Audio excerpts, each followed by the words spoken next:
एक बार गौतम बुद्ध एक पेड़ के नीचे बैठे थे। तभी उनके पास एक शिष्य आता है और कहता है, गुरुजी, मुझे ये बताइए कि क्या सच में मनुष्य अपनी ही गलती के कारण बर्बाद हो जाता है। तब महात्मा बुद्ध कहते हैं कि ये बिल्कुल सच है कि मनुष्य अपनी ही गलती के कारण बर्बाद हो जाता है। तब शिष्य कहता है कि आप मुझे बताइए कि मनुष्य किन गलतियों के कारण बर्बाद हो जाता है। तब महात्मा बुद्ध कहते हैं कि मनुष्य इन 4 गलतियों के कारण बर्बाद हो जाता है। तो शिष्य कहता है कि वो 4 गलतियाँ कौन सी है गुरुजी, आप मुझे बताइए। तब महात्मा बुद्ध कहते हैं, तुम्हें ऐसे समझ में नहीं आएगा, मैं तुम्हें एक कहानी सुनाता हूँ, तुम उसे ध्यान से सुनना और समझना।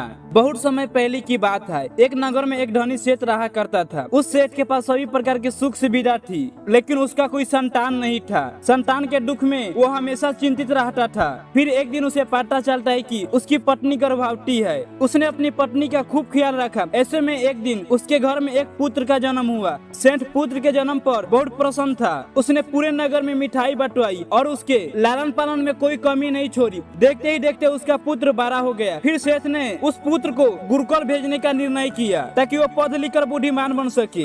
अभी उसके पुत्र का उम्र ज्यादा नहीं हुई थी, लेकिन उसने छोटी सी उम्र में अपने बेटों को शिक्षा ग्रहण करने के लिए गुरुकुल भेज दिया। गुरुकुल में वह बालक अच्छे से शिक्षा ग्रहण करता, अपने गुरु की सभी आज्ञा का पालन करता। ऐसे में वह बालक सबसे होनहार विद्यार्थी बन गया। गुरुकुल में उस बालक ने सारे वेद पुराण और शास्त्र का ध्यान किया और बहुत बड़ा बुद्धिमान बन गया। लेकिन वो कहते हैं ना कि समय कब बदल जाए किसी को पता नहीं होता। ऐसे ही एक दिन किसी प्राकृतिक आपदा की वजह से उसके माता पिता की मृत्यु हो गई। और जब उसके माता पिता की मृत्यु हुई तब उस बालक का शिक्षा पूर्ण नहीं हुई थी। और जब उस बालक ने इस खबर को सुना कि उसका माता पिता अब इस दुनिया में नहीं रहे और उनका सब कुछ बर्बाद हो चुका है, तो उस बालक का इस सांसारिक मोह से मन उठ गया। उसके बाद उस बालक ने निश्चय की वो गुरुकुल से शिक्षा पूर्ण करने के बाद अपना संपूर्ण जीवन लोगों की भलाई में व्यक्त करेगा। फिर जब उस बालक की शिक्षा पूर्ण हो गई तो उसके बाद वो बालक सन्यासी बन गया और वो सांसारिक वस्तुओं से दूर हिमाचल जंगल में चला गया। जंगल में जाकर उसने वहाँ लंबे समय तक तपस्या की। तपस्या पूर्ण होने के बाद उस सन्यासी ने लोगों को शिक्षा देने का आरंभ किया।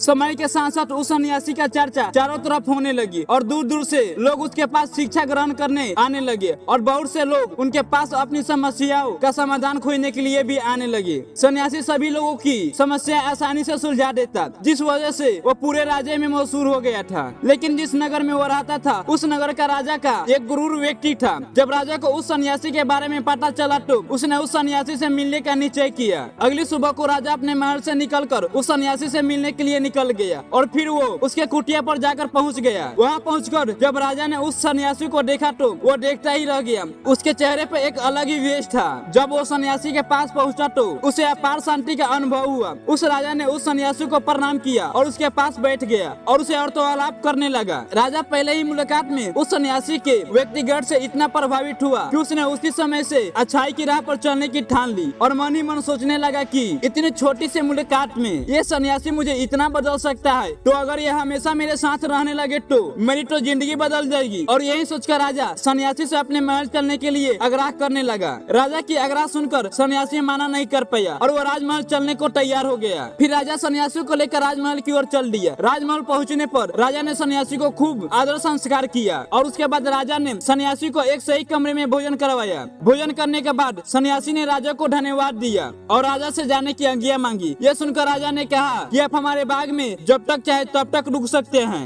आपको यहाँ पर किसी भी प्रकार की कोई असुविधा नहीं होगी और आप यहाँ रहेंगे तो हमारी प्रजा को भी अच्छा लगेगा और हमें भी अच्छा लगेगा। यह सुनकर सन्यासी ने राजा को प्रस्ताव स्वीकार कर लिया। उसके बाद राजा ने सेवकों से कहा कि सन्यासी महाराज के लिए बगीचे में रहने खाने का और वस्त्र का प्रबंध किया जाए।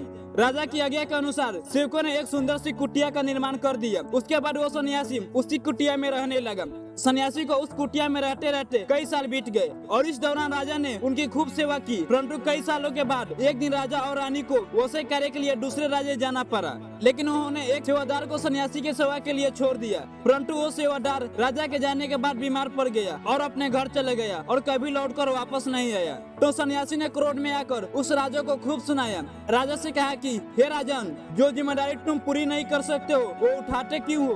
तब राजा ने सन्यासी से क्षमा मांगते हुए कहा कि हे भगवान, यदि मुझसे कोई भूल हो गई हो तो मैं उसके लिए आपसे क्षमा मांगता हूँ और आप अपना क्रोध शांत कीजिए और मुझे बताइए कि आखिर क्या हुआ। यह सुनकर उस सन्यासी ने कहा कि तुम्हारे जाने के बाद मुझे यहाँ पर किसी ने भोजन नहीं दिया और मैं बहुत दिनों तक भूखा ही रहा। मुझे यहाँ पर आकर किसी तक पूछा भी नहीं कि मैं किस हाल में हूँ। यह सुनकर राजा ने सन्यासी से क्षमा मांगा और कहा कि हे भगवान, आज के बाद ऐसी कोई भी गलती नहीं होगी। फिर कुछ देर बाद मामला शांत हो गया। जब राजा और सन्यासी के बीच वार्तालाप हो रही थी तो रानी भी ये सब वार्तालाप चुपके से सुन रही थी और ये सब कुछ देख रही थी।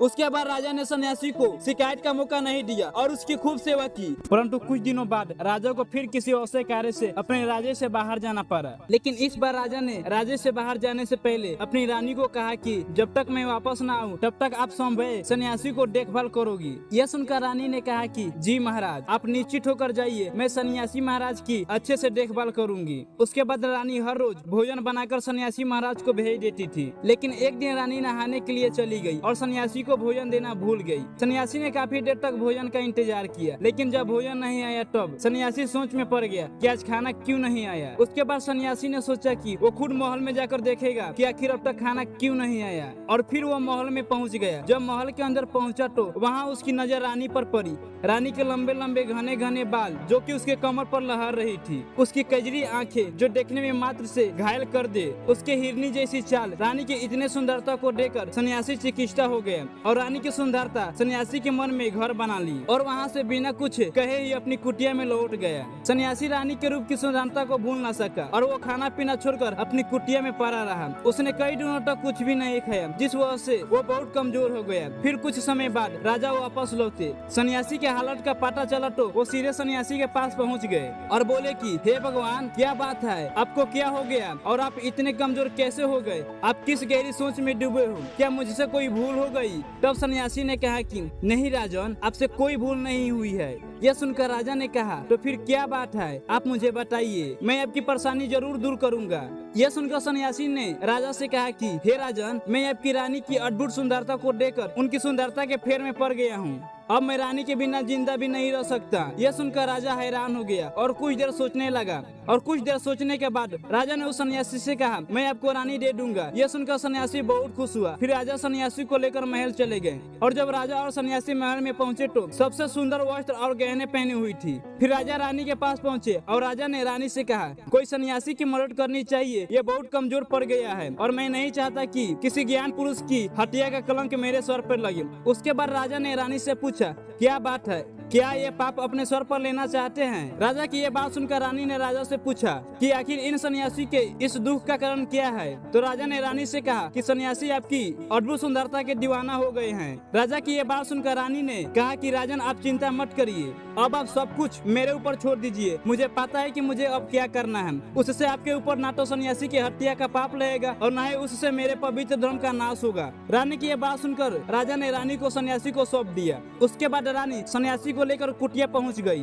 जब रानी सन्यासी की कुटिया पर पहुंची तो रानी ने सन्यासी से कहा कि हमें रहने के लिए एक घर चाहिए, हम इस झोपड़ी में नहीं रह सकते। यह सुनकर सन्यासी राजा के पास गया और राजा से जाकर बोला कि हे राजन, हमें रहने के लिए एक घर चाहिए। सन्यासी की बात सुनकर राजा ने उनके लिए एक घर का प्रबंध कर दिया। फिर सन्यासी रानी को लेकर घर में पहुंच गया। जब रानी सन्यासी के साथ उस घर में पहुंची तो रानी ने सन्यासी से कहा कि ये घर तो बहुत गंदा है और इसकी हालत बहुत खराब है, मैं इस घर में नहीं रह सकती। यह सुनकर सन्यासी फिर राजा के पास गया और राजा के पास जाकर बोला कि हे राजन, जो आपने हमें घर दिया है उस घर की हालत बहुत खराब है। सन्यासी की बात सुनकर राजा ने उस घर की हालत ठीक करवाई। उसके बाद फिर रानी घर के अंदर गई और नहा धोआ कर बिस्तर पर सो गई। फिर सन्यासी भी बिस्तर पर सो गया। फिर उसके बाद रानी ने सन्यासी से कहा कि आपको पता है कि आप कौन है और आप क्या बन गए हैं? आप एक महान सन्यासी है जिसके लिए राजा सुबह सारी जरूरत की। दोस्तों, क्या आप आगे की कहानी सुनना चाहते हैं? कमेंट में जरूर बताइएगा।